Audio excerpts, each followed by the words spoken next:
El Sistema, Adaptation in Music and Life and Women in Music with Aurora Marina Trevino. Stay inspired.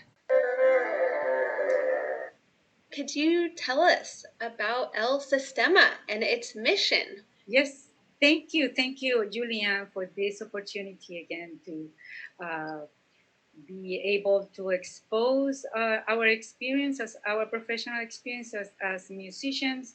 And this is a great opportunity for all of us. And thank you. I thank you from the bottom of my heart. And yes, as I said in the past, I come from El Sistema. And El Sistema is an extraordinary cultural education and social program, which the goals are to create social engagement and youth empowerment through ensemble music education. El Sistema is a program that has been extended around the world because of the successful stories behind the children who had the opportunity to attend the Sistema like program. Um, so if you want me to talk about the story of El Sistema, historically the Sistema started in 1975. It was founded by Maestro Jose Antonio Abreu, and is it aim especially for children who live in less favorably conditions. So it was a way to attract this population and teach them music and make music as a vehicle for social change. That's basically what El Sistema is. And like I said, it has been adapted in many countries around the world. Uh, More than 60 countries in the world have been trying to uh, do programs like El Sistema. And here in the United States, it has been very popular. It's called El Sistema Global, or Global Sistema. Here in many states have had this program in place. Here in Texas, we have one in San Antonio with Yola, the Youth Orchestra of San Antonio. We have the program in Dallas. The music director is one of my friends from Venezuela, actually. His name is Roberto Zambrano. He's the music director of the young musician program, which is adapted completely from El Sistema, which is one of the challenges of mirroring the program is that conditions in the communities might be different in many places. So the Sistema of Venezuela was specifically for our community. Nonetheless, the one that is now implanted in Dallas is very, very similar. And I'm very pleased to see those programs here in the United States. The mission of El Sistema is fundamentally social in nature. Children go learn music, register to learn music. They don't need to pay for anything. It's a free instruction. They don't have to pay for the instruments. They don't have to pay again for instruction. They receive mostly their education through rehearsals with a goal, which is going to be the performance. And again, the Sistema teaches in a way that supports children musical, cognitive, social, and creative development. Uh, their positive impact include musical excellence, social and emotional development. It raises inspiration, aspirations in the kids. Uh, is always for the better of them. It's like Maestro Abreu will say sometimes, is the liberation of the mind, that set of mind in which you are poor and there is no, you feel helpless, is what El Sistema through music it tries to attack. And in the sense that children, through the experience of music, start uh, seeing themselves in a different way. In other words, they develop also this self-esteem that makes them see a positive future. And which end at the end, of course, is going to be for the better community.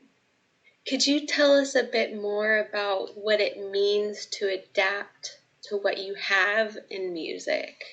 Communities are different, and this movement trying to emulate El Sistema, we are going to encounter that, of course, the communities are going to be different. And like I said, also the fact that El Sistema Venezuela offers education completely free. Um, Everything is free, including sometimes, in some cases, transportation and food for the kids. Uh, like, for example, translate that to a community here in the United States, in which, and another difference, I'm sorry, I forgot, is totally supported by the government, 100% supported by the government. So here is a little bit more difficult. It's more challenging to find that because normally there is not going to be support from the government. You have to do it in through the social, I mean, through the private sector. Mhm. So that's a challenging. You have to prove yourself. You have to show the is valid what you're going to do, the project, so you can find the resources. And that's why I'm so pleased to see, like in Dallas, this Dallas Symphony has acquired that modality of free education completely, like in Venezuela.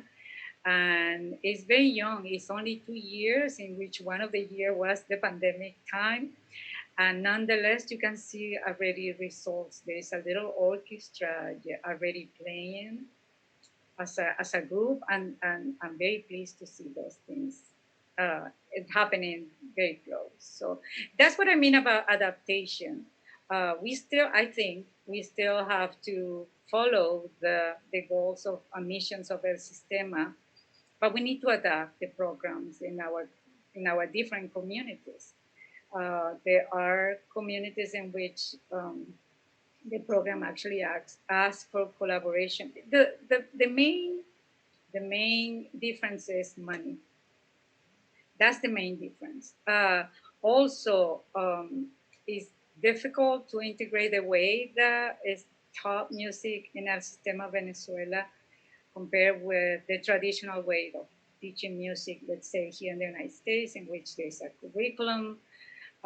There's somebody who is responsible for the curriculum. The teachers are responsible to apply the curriculum, and is expected to have results with that curriculum. Uh, El Sistema Venezuela is a different story. The impact is that, of course, we are expecting the musical excellence as a result. But is that going to work here without curriculum? How can we adapt that here? And I think it's possible.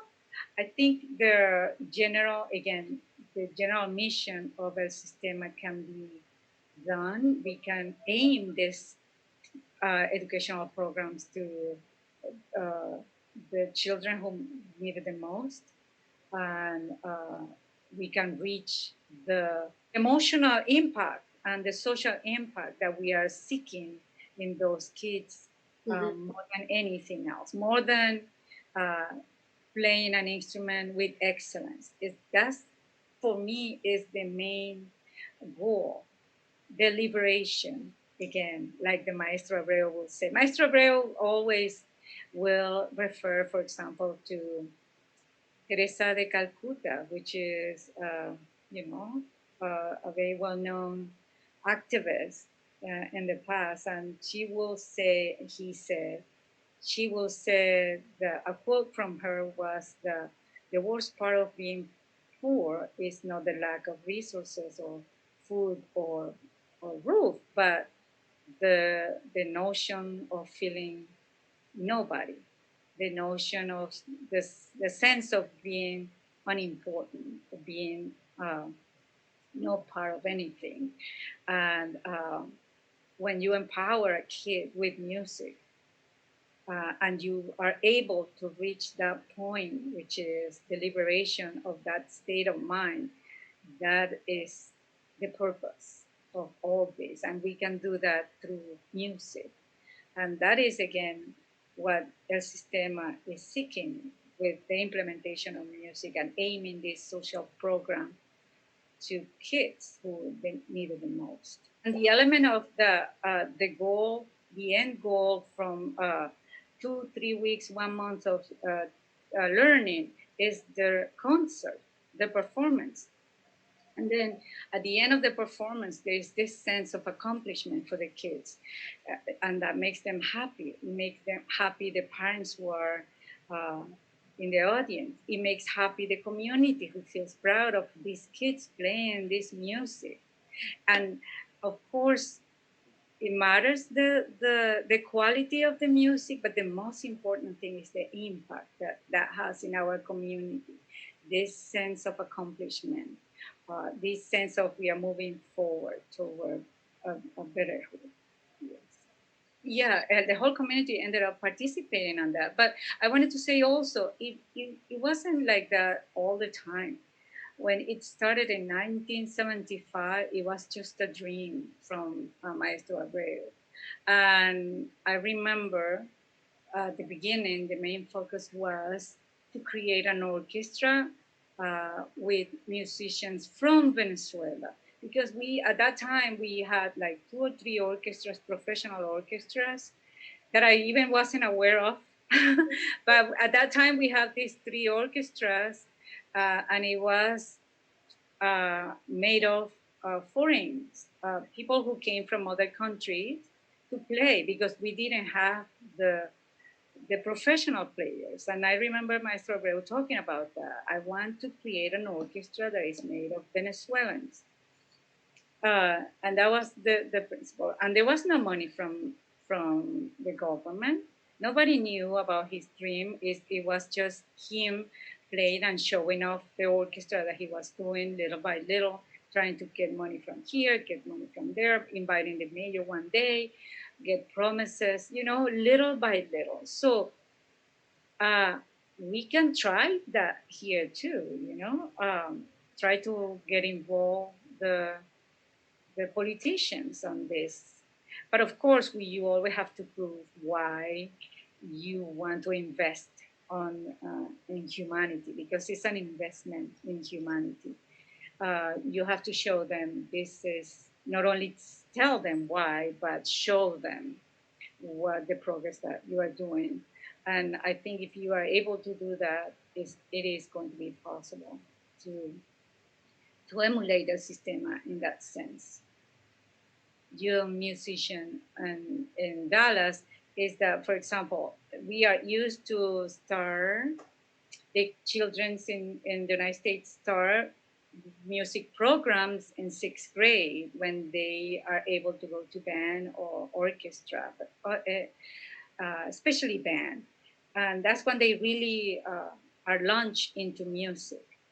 Before music elementary, yeah, of course, they learn generalities of music, but it's in 6th grade when they really learn, if any, because they still have to pay for private lesson if they want to progress, and there is not as detailed.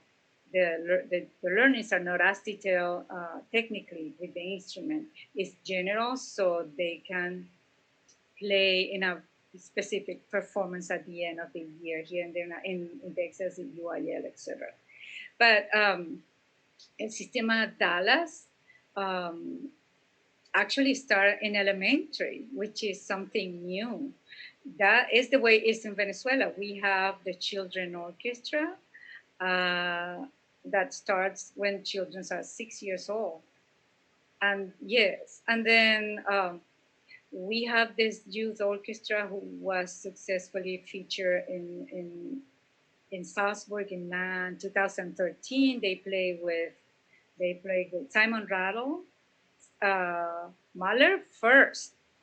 Mahler first. And I'm not saying, of course, that it was perfect, but kids of 11, 12 years old playing Mahler is incredible. It's incredible. And you can see the videos on YouTube.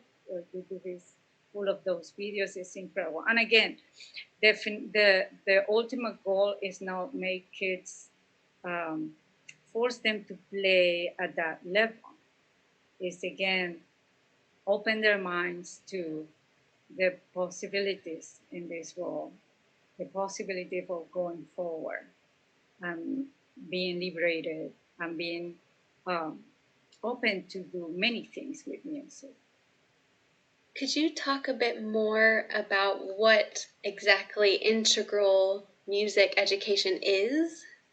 Okay, yes, is what I mentioned before. Is learning the elements of music, learning how to play an instrument, learning about composers, about a style, in one shot. Not in one shot, but all of that while you are playing the instrument. It's like similar to what in the past scholars that like John Dewey will talk about. He talked about John Dewey, again, a scholar who impact education and music education with his researches. He talked about experiential learning, which is none other than learning in the spot, experimenting. In the case of the Sistema, experimenting with the instrument and learning all about while they are exploring the instrument, while they are exploring music. Um, and that not only will be settle in their minds, they will learn it better than if they learn the theory and then they by themselves at home trying to figure it out. But again, the emotional bond that creates the group trying to discover something together that creates this emotional tie between the kids that again makes them feel important, make them feel they belong to something um, that uh, is possible, that creates at the end, which is the performance. Mm-hmm. That's what is in, integral education is what El Sistema implements every day. They are long rehearsals again. They might sometimes be, too long. There are people, the critics of El Sistema, who said that's tyranny. How come these kids are going to be so long in a rehearsal? But again, it's the classroom. Here, when you go to the regular classroom, you are what 6, 7 hours in the classroom too. Is like the model in Venezuela, but in music, El Sistema music. Of course, is the educational, regular educational system is separated from El Sistema. So the kids, in that sense, is allowed because they go to school and after school they go to El Núcleo, which is the place where they learn. And they learn theory, they learn the other classes, and then the rehearsal, which is daily. And normally the rehearsal is 3, 4 hours, maybe 5 hours. And then they go home, and the next day is again, every day. But again, children are free to say, or parents are free to say, you know what, this is too much, let me take it out. Sometimes parents do that. I want to take my kid because he's not doing well at school, and then and then you can see the kids very sad because they want to belong to they want to be present in the rehearsal. Teachers threaten sometimes the kids, you are not going to play in the concert if you keep not practicing. Oh my God, I need to practice, because I want to play in the concert. So it's that uh, acceleration to participate in a musical event, which is the performance.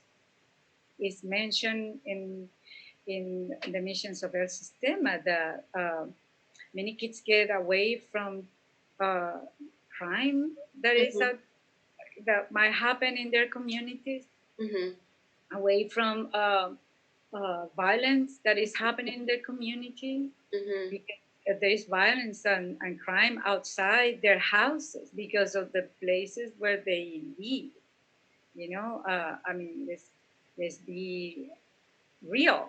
Those Mm-hmm. things happen, especially in those communities. So um, that was also a positive thing about El Sistema. Those kids are uh, safe in a safe space there, and the fact that they want to belong to that safe space um, tells you the impact that the El Sistema has in those kids.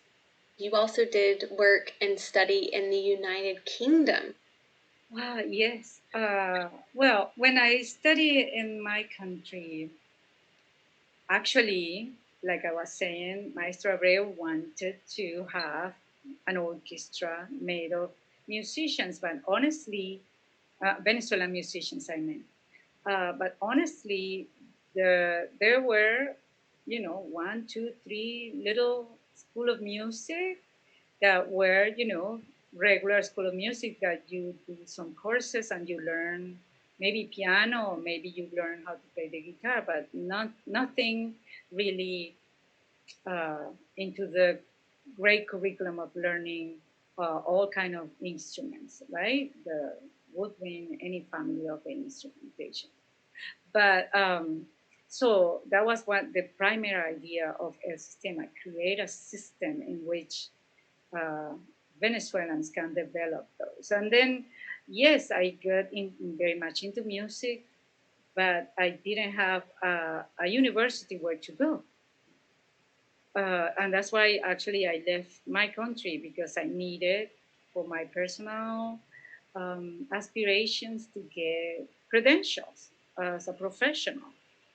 And of course, that takes you also to another world of different world in which music is taught different, uh, maybe more development in that in my country, etc., etc., etc. So when I went to United Kingdom, of course, it was different. There was the um, the conservatory style Mm-hmm. type, like the Guildhall School of Music, Mm-hmm. is 4 years, but it's like a conservatory type. That's my understanding. Uh, the Royal Academy of Music, the Royal Academy of Music, where I went, Mm-hmm.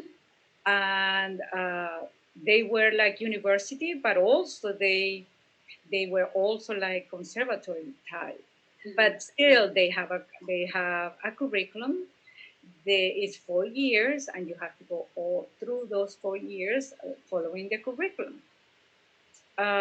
In the United States, is much serious in the sense that you have to go through the bachelor, Mm-hmm. and even though you are doing music major, you have to still follow other subjects that are Mm-hmm. not necessarily music, but is the curriculum ask you to do so, which is very different. You see, there are already three different aspects. In Mm-hmm. Venezuela, not at all.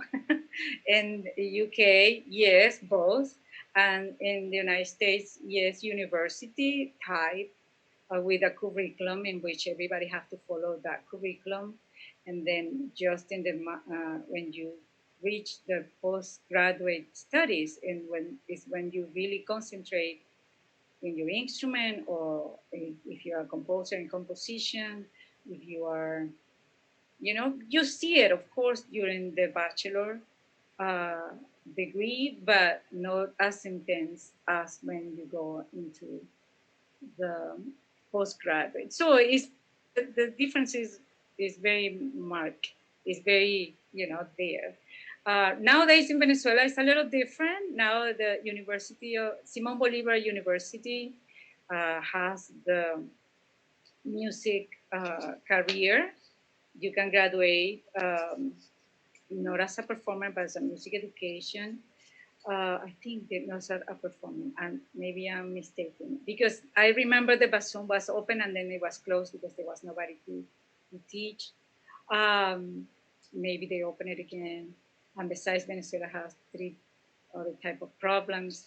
But what I want to say is different right now. There are several organizations also besides El Sistema like Fundación Mozarteum, there's other fundaciones, which is like I don't know how to translate it.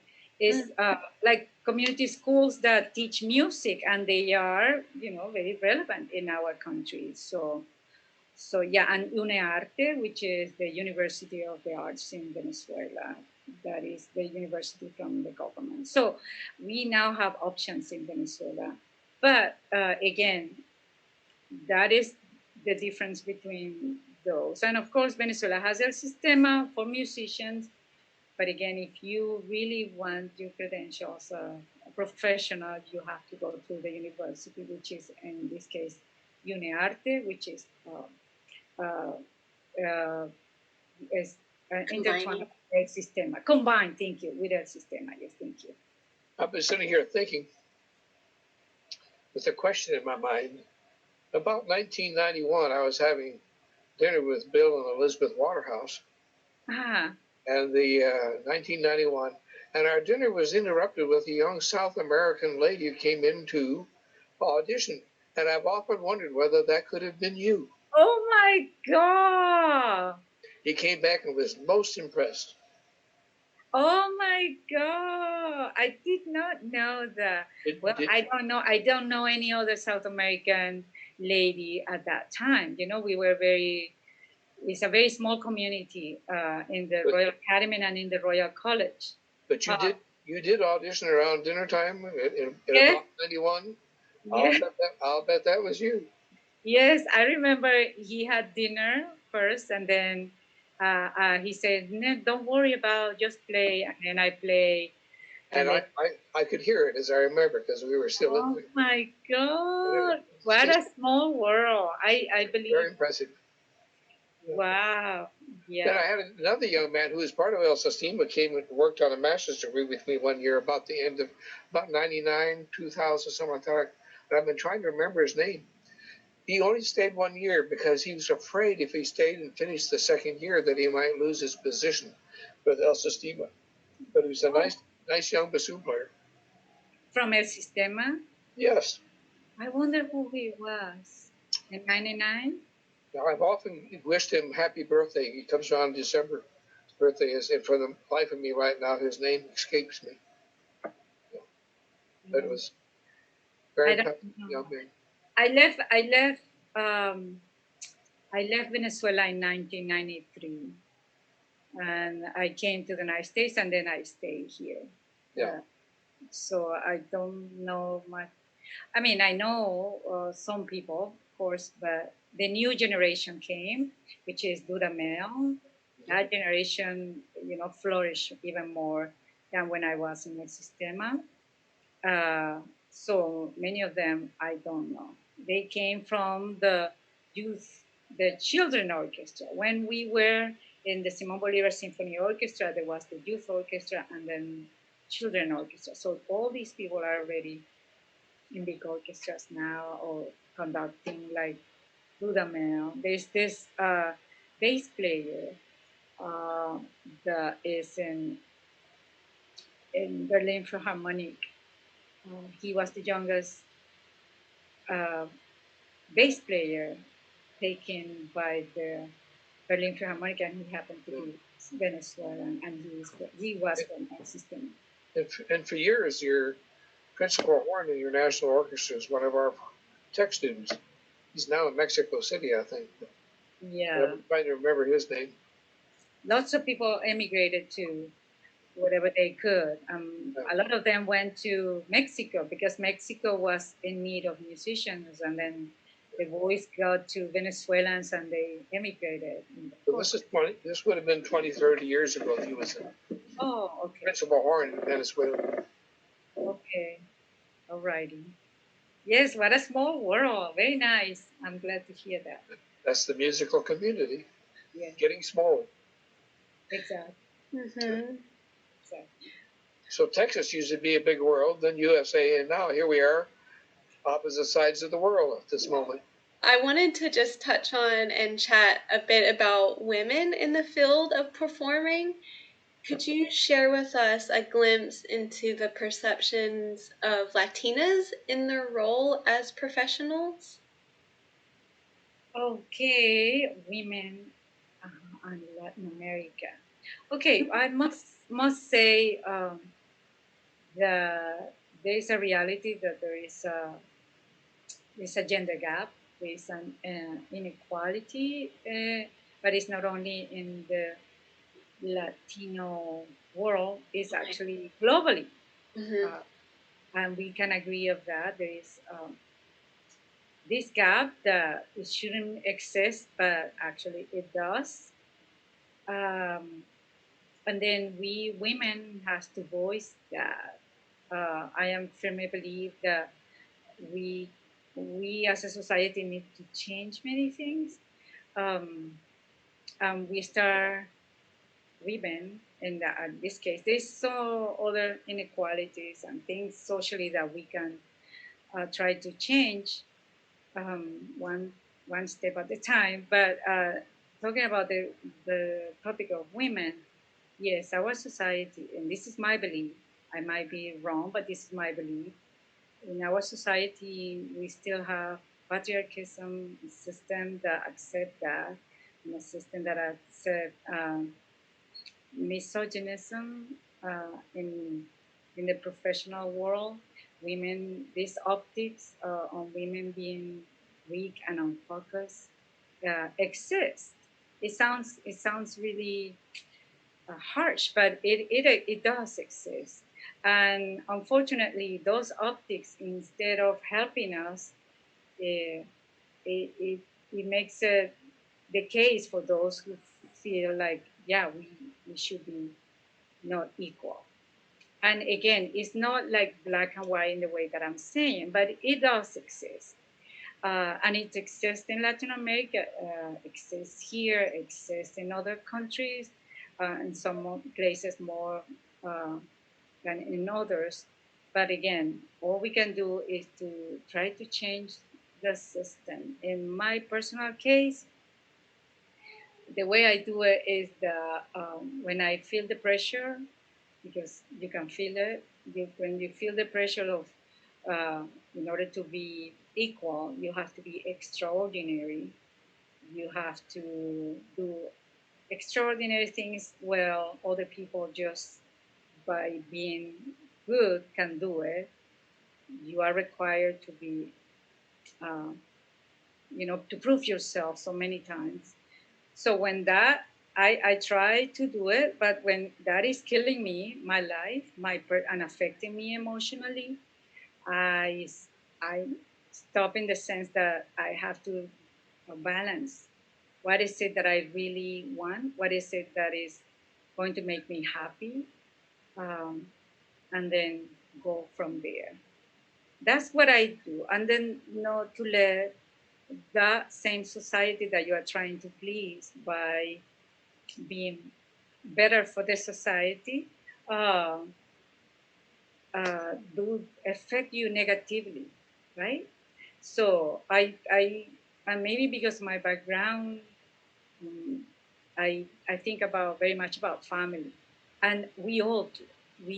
Probably all do. We need that connection with your family, and then we women are subject to criticism when we, um, again, it's no open criticism, but there is that criticism underlying, in which if you decide to, in some time of your career, for example, have a baby, or how come she's in the top of the career, she's now is pregnant, what is it going to do? So, but again, as women, we need to take those decisions always in favor of what is going to make you happy.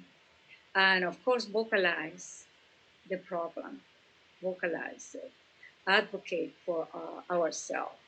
Tell people, yes, it's ugly, but it exists. It does exist. Um, you experiment those ugliness, yes. Oh, yeah, many times. But it's what you do with those. Because at the end of the day, it's their problem, is their ignorance, is It's something that other people have to fix. I know what I am. I know what I need to do, and I have myself to make the decisions that um, are going to really make me happy as a person, as a human, and I can do that in many ways. Is there something that you wish you knew when you started your career in music? Well, I wish I would have had somebody who can tell me or guide me more um, about what to do with music. Mm-hmm. Because at first I really didn't know I was going to be a musician until I found a system and I fell in love with music and I decided this is what I'm going to do. I put these things and I focus on being a musician and of course performer. I'm going to play in an orchestra because that's what I knew in El Sistema. But I wish somebody had told me, look, performing is a great career. I'm pretty sure you can do it if you want, but there's also these options. You can teach music, you can do music industry, you can do compositions, you can, do other things with music, which are absolutely valid too, because you're still a musician and you're doing a career. I would probably have still being a performer, but maybe having that in mind, do a minor on something different with music, of course. Mm-hmm. But having had in mind that, like, not have the shock that you finish your career and then you're ready to roll, and then the auditions doesn't happen. The the job doesn't happen, you start freelancing and dreading the summer because you have no gigs, you know?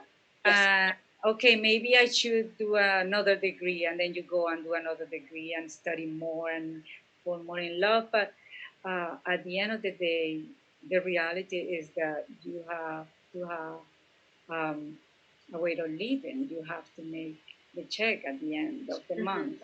Mm-hmm. What you can, what if you only can play the bassoon? How are you gonna do that? And you have 3 degrees in performance, and I mean, of course, every case is different. Mm-hmm. But in my case, I wish I had had that advice. Uh-huh. Be aware that this might happen, Yes. and you can do these things also, and have it on your sleeve, or just in case you need it. Do you have a music book recommendation? Well, I'm going to be a little nerdy, but this book is called Music Matters. Mm-hmm. It's actually a book about philosophy of music education. During the pandemic, I started a music education master degree because I needed to do something. So I, because I've been teaching for 5, 6 years, I said, well, I really would like to be better as a music educator. So I had the opportunity, it was offered to me, and I grabbed it.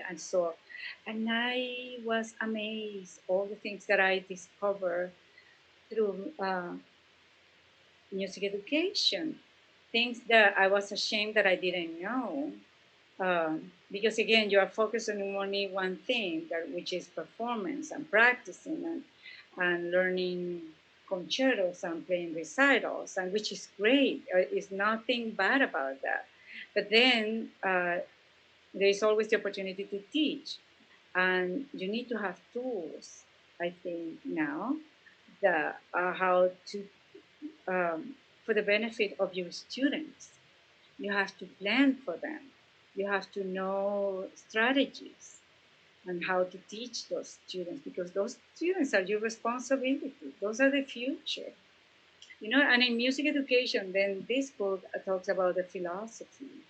In my life, philosophy was, I knew it was something deep, that maybe it's too deep for me to be thinking about.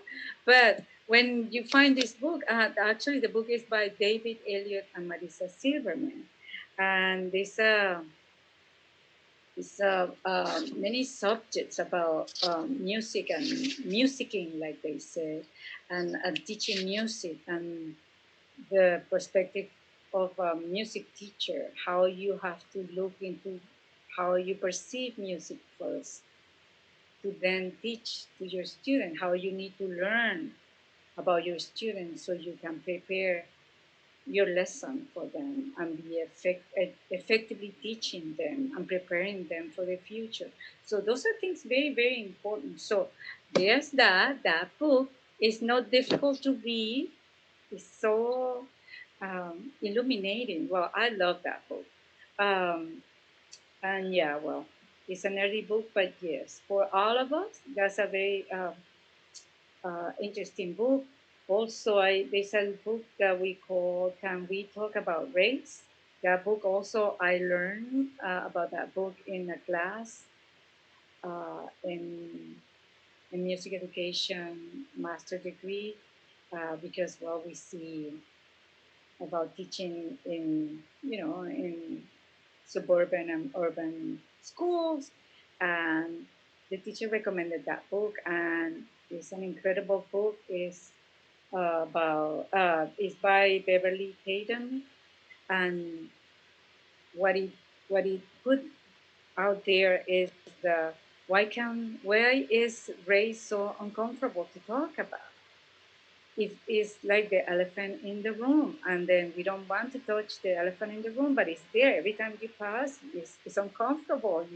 There's no space. You need to really touch those spaces. And right now, out there's so much talk about social change, canceling, uh, canceling culture, or nowadays the theory of I don't know about talking about race is not really good. I'm open to talk about that because again, that is going to make us free of all this negativity about it. For me is the first step towards something because like I was talking about when I was talking about the gap, the inequality with um, women is also this something that we have to address. And then this book addresses in a beautiful way, and it gives examples that happen, especially in the school, about kids and the role of a teacher that encounter this difference in the classroom, how to address those problems. So it's a very interesting book too that is worth it to read and get acquaintance with the social issues that we are experimenting right now in our society today. Are there any bassoon compositions that you could recommend to us? Okay, like I said the other day, I had to prepare a couple of recitals, and one of the recitals I am preparing two concertos. One is the Gandolfi Bassoon Concerto, and I found this concerto. I didn't know the concerto. I knew it was dedicated to Richard Bobora, the principal bassoonist in Boston Symphony. What's the composer's name again? Gandolfi, I don't remember his first name. Gandolfi. Michael Gandolfi, that's his name. I found it very interesting, this concerto. The first movement is it's a little bit challenging, uh, technically speaking, but it's a very accessible because it doesn't really go high, um, and it's not completely tonal, but is 20th century music. Ken Uh, Follett, isn't he from The Hobbit? And then the second movement is beautiful. It's like a story. I need to know a little bit more about this concerto. And then the last movement is just fun. There's the third movement. It has three movements, and the last movement is a lot of fun. Is like a dialogue with the pianist, and it's great. I hope I can play it well. when I have it ready, I just started working on it. And another piece that I like to recommend is, talking about social change. Now we have to be thinking also in inclusion of composers. And of course, I'm going to go with women composers in bassoon. And there's so many options nowadays out there. There's a lot of good options, and two that I can think of is Jenny Brandon. What's the name? Color Stones, which is a great piece. It's a great piece. It's this ethereal flow that he has in her visions with the colors of stones that she had, and also this piece called Spring Fever by Cindy Hischier. It's a very fun piece, very lyrical. The first movement, it has two movements, and the second movement, again, is very active, very powerful, Stravinsky like. I love it. I love those two pieces. So go out there. There's a lot of new pieces out there. I recommend you choosing composers that you also not only are good composers, but that you can support. Um, and yeah, you have a lot of options.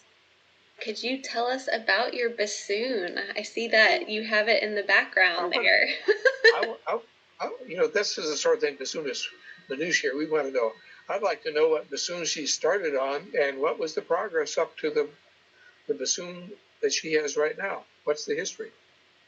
Oh, wow. What did you start on? I started with, it was a Bondi bassoon, very basic bassoon. That was in the nuclear when I started in my hometown, Puerto Cabello. I remember there was no money to buy an instrument, but I needed an instrument because, well, we needed a better instrument. So we did a rifle and we ended up buying the bassoon. Then I moved to Caracas. There again, I needed a better bassoon, and I ended up buying somebody was selling a Sonora, which is a Russian bassoon. I think it's an Adler model. Is it a what? Adler. I don't know, but my understanding was that it was Russian. Well, maybe because the person who sold it to me was coming from Russia, and I thought it was Russian. Well, Adler was what in what we call the east side. But then they quickly, well, they're actually still there. They're in Mark, North Carolina. Oh wow! Okay, and then I had, what's the name of that instrument? It's not a bundi. It's well, I forgot the name. I had another instrument that I don't remember exactly the name. With that, I came to study in Miami, and that's the one I took to Boston. To United Kingdom. Then I realized that, oh my God, I really need a better bassoon. I signed up for a Heckel Crest. That time, the Heckel Crest was the last thing to buy. I signed up to buy one of those, and then the people in the store called me and said, "Listen, there is no Heckel Crest coming right now." That was Midwest uh, instrument. They called me and said, "But I have this Fox bassoon. 601 is beautiful. Would you like to try?" And then I was so desperate to get a new instrument that I asked, "Okay, yes, I'd like to try it." Wow, that was the change from day to night, or then from night to day. It was an amazing instrument. So I stayed with my Fox 601. I spent like 10 years with I went through my master degree and my doctoral degree with the 601. Then the worm came. I want to change it. I want to change it. I went to one of the IDRS. I started trying the Mossman, and I bought the Mossman 200. And it was a special edition, and I liked it that bassoon. That was 2013, and I was playing with that instrument until January of this year. I called Justin Miller. I said I really would like to buy another bassoon. I'm ready to update to the 222, which is the highest 222 CL in Musman. And then he offered me this uh, professional rose ball that he had. Yeah, I have this rose ball that you should try. And then he sent it to me, and again, I fall in love. This is the instrument. It's purple. Ta-da! And it's called gold because the keys seems like they're golden, but of course it's just a color. But this is a very beautiful instrument. I'm very happy with this instrument. I'm still working on it, but I love it. She's Thank also a you. contrabassoonist. What did you do there? Oh, my contrabassoon is there. Oh, like I was saying the other day, I really wanted a contrabassoon. I love the sound of the contrabassoon. Besides, me being a teacher and not being active in an orchestra as a full-time orchestra, I knew the contra not only was an instrument that I wanted to experiment with, but it would probably give me more opportunity to get gigs. And I, of course, again talked to Justin Miller, how much this instrument is. And because I'm in the Musman family, they talked to Vern Musman, how how can we help Aura, and they helped me a lot with this contrabassoon that I have right here. And then yeah, a very expensive instrument. He did a remarkable reduction, so I was able to buy it, and I'm very happy with my instrument. Of course, you're always thinking, what about this brand of instrument? But no money for that. I wish I can be like Richard that has like 10 instruments. In and it reminds me, Mr. Waterhouse, the times that I went to visit Mr. Waterhouse in London. He had like a museum, all these type of instruments, and it was fun, just to see, oh, this instrument is placed this way, this other instrument is done this year, and it's incredible. Me, I only have two, but I'll try to be happy with those two. Yes, and thank you for being here and for everyone listening.